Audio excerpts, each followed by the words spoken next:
The KBD67 Lite has been my primary keyboard for about 4 months now, and while there's nothing wrong with the stock polycarbonate plate, it's not for everyone.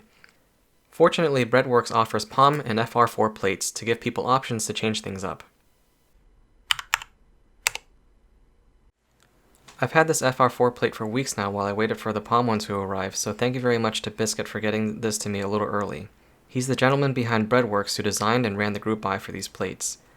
I got both of these plates in black to complement my black keyboard, but they come in white as well. Something very exciting for Bredworks is Divinity will be selling some extra plates on their website, so if you're interested in either option, please go check that out. They have black FR4 and white palm plates, so I will leave the link in the description for you. Okay, first let's talk about the FR4 plate. FR4 is the material PCBs are made of, and it's stiffer than polycarbonate as well as palm. These plates have an immersion gold surface finish over any exposed copper, and I love the gold on black combination.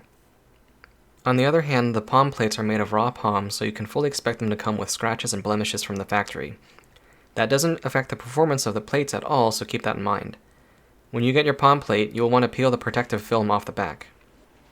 Now regarding how they sound and affect the feel, to my ears, the palm plate offers the same sound across all the switches I tested, and I can't really feel the difference in flex, at least on this board.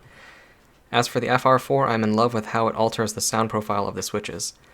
Things get higher pitched and a bit livelier in my opinion.